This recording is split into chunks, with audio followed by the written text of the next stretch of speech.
I don't think anyone here would notice if I disappeared. The thought hit Daniel Reed harder than any boardroom battle ever had. He stood alone in the executive elevator of his 40-story headquarters, staring at his reflection in the polished steel doors. At 56 years old, Daniel was one of the most respected CEOs in the country. His company employed thousands of people. Business magazines praised him. Investors trusted him. Employees admired him from a distance. Yet the farther he climbed, the lonelier he became. People smiled when he entered a room. They laughed at his jokes. They agreed with his opinions. But Daniel no longer knew whether anyone actually saw him, or if they only saw the title beneath his name. CEO.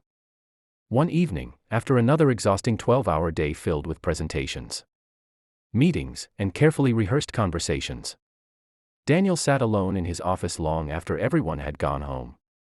A question kept repeating in his mind. What are people really like when they think nobody important is watching? The next morning, he made a decision that shocked even his closest advisors. For 1 week, he would disappear. Not completely. Just enough. Using a temporary identity approved by the board, Daniel would work as a janitor inside his own company. No executive suite. No reserved parking spot. No private office. Just a gray maintenance uniform and a fake name. David. Only 3 people knew the truth. Everyone else believed a temporary janitor had been hired through an outside agency. The experiment began on Monday. And by lunchtime, Daniel had already learned more than he had during the previous 5 years. People ignored him. Employees walked past him without making eye contact. Some left trash inches away from garbage cans. Others spoke about company values while treating support staff as if they were invisible. A young manager accidentally bumped into him and never bothered saying sorry. Daniel wasn't angry. He was surprised. The company spent millions teaching leadership and respect. Yet many employees seemed unable to show basic kindness to someone holding a mop. By Tuesday, the loneliness became even clearer. When Daniel entered elevators, conversations stopped. Not out of respect. Out of indifference. Nobody cared what he thought. Nobody asked how his day was going. For the first time in decades, he experienced life without status. And it hurt more than he expected. Then Wednesday arrived. And everything changed. Daniel was cleaning tables in the employee cafeteria when he heard a voice behind him. Good morning. He looked up. A young woman stood nearby holding a breakfast tray. She couldn't have been older than 22. Her name tag read Emily Carter, marketing trainee. Unlike everyone else, she was smiling directly at him. Good morning, Daniel replied. How's your day going? The question caught him off guard. Nobody had asked him that all week. Not bad, he said. She nodded. Glad to hear it. Then she walked away. It was only a 10-second interaction. But Daniel found himself thinking about it for the rest of the day. The next morning, Emily greeted him again. Morning, David. She remembered his name. Daniel blinked. Most executives couldn't remember the names of people who worked beside them for years. Yet this trainee remembered the janitor. Morning, Emily. How's your coffee today? He laughed. Better than yesterday's. Good, she said. Nobody deserves bad coffee. Again, she smiled before leaving. Simple. Natural. Human. Nothing more. Nothing less. As the week continued, Daniel began noticing things about Emily. She held doors open for people. She thanked receptionists. She cleaned up after herself in the cafeteria. When interns looked nervous during meetings, she encouraged them. When someone was having a bad day, she noticed. Most importantly, she treated everyone the same, whether they were executives or cleaning staff. On Thursday afternoon, Daniel found her sitting alone outside the building during lunch. She looked upset. Everything okay? He asked. Emily forced a smile. Yeah. Just one of those days. Daniel sat nearby. Want to talk about it? For a moment, she hesitated. Then the words spilled out. My mom's sick. Daniel listened quietly. She needs treatment, Emily continued. Insurance doesn't cover everything. I'm sorry. Emily nodded. I took this trainee position because I hoped it would lead to a full-time job. Will it? She shrugged. I don't know. There was no self-pity in her voice. Only honesty. What keeps you going? Daniel asked. Emily stared toward the city skyline. My mom. She smiled softly. She spent her whole life taking care of me. Now it's my turn. Daniel felt something tighten in his chest. Many people talked about values. This young woman lived them. The next day brought the moment Daniel would never forget. Friday afternoon. A senior executive stormed into the cafeteria after a difficult meeting. Clearly frustrated. Clearly angry. Daniel was mopping near the entrance when the executive accidentally knocked over a cup of coffee. The liquid splashed across the floor. The executive looked at the mess. Then looked directly at Daniel. Clean it up. No apology. No acknowledgement. Nothing. Daniel felt a flash of disappointment. Before he could respond, another voice spoke. Actually, you spilled it. The room went silent. Emily stood nearby. The executive frowned. What? You spilled it, she repeated calmly. An apology would be nice.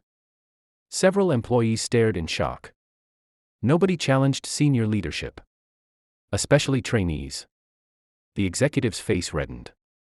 Mind your own business. Emily didn't move. Respect is everyone's business. For several tense seconds, nobody spoke. Then the executive muttered an apology and walked away. The cafeteria buzzed with whispers. Emily simply turned toward Daniel. You okay? Daniel nodded slowly. Thank you. Everyone deserves respect, she said. Then she returned to her table. As if she had done nothing extraordinary. But Daniel knew better. Most people are kind when kindness costs nothing. Real character appears when kindness has a price. Emily had risked her future at the company to defend someone she believed was being treated unfairly. That night, Daniel sat alone in his office again. This time, he wasn't thinking about profits, or quarterly reports, or investor expectations. He was thinking about humanity, about dignity, about a young trainee who saw a janitor as a person. On Monday morning, employees gathered for the company's monthly all-hands meeting. Hundreds filled the auditorium. Whispers spread when people noticed the CEO hadn't appeared yet. Then the stage lights came on. And Daniel walked out. The crowd applauded. But before he began speaking, he looked toward the back of the room. Toward Emily, who looked completely unaware of what was coming. I want to tell you a story, Daniel said. The room fell silent. For the past week, I've been working in this building under a different identity. Confused expressions appeared everywhere. Daniel continued. I wasn't the CEO. Gasps erupted across the auditorium. I was one of the janitors. Shock swept through the crowd. Faces turned pale. People exchanged nervous looks. Daniel described everything he had witnessed. The kindness. The indifference. The conversations. The treatment of support staff. No names were mentioned. But the message was clear. Then he smiled. However, one person reminded me what leadership truly means. Emily's eyes widened. Emily Carter. The entire auditorium turned toward her. She looked frozen. Embarrassed. Confused. Daniel stepped off the stage and walked directly toward her. You never knew who I was. She shook her head. No, sir. You treated me with kindness anyway. Tears filled her eyes. Daniel continued. You remembered my name. The room remained silent. You asked how I was doing. Emily covered her mouth.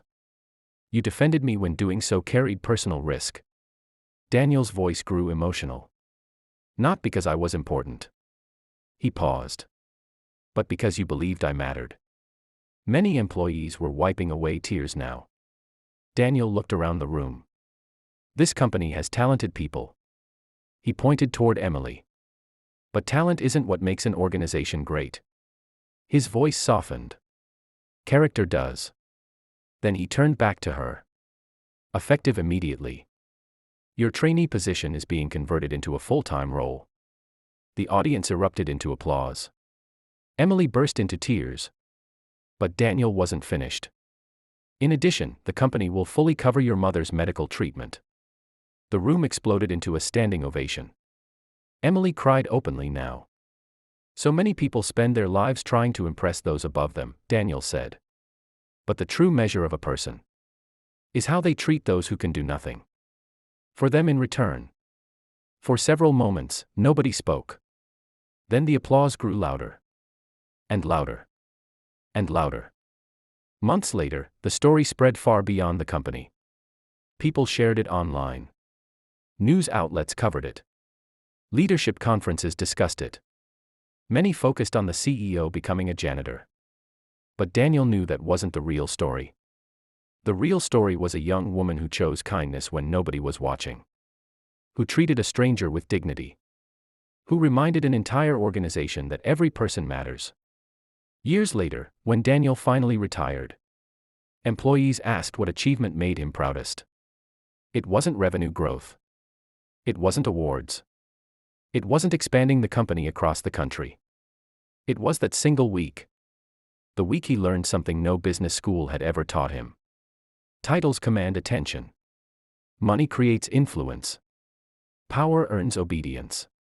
But kindness earns hearts.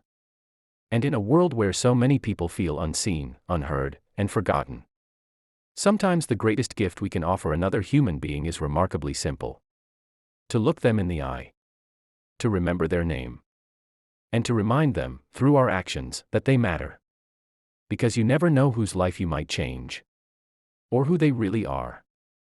And sometimes, the person standing quietly beside a mop is not just a janitor.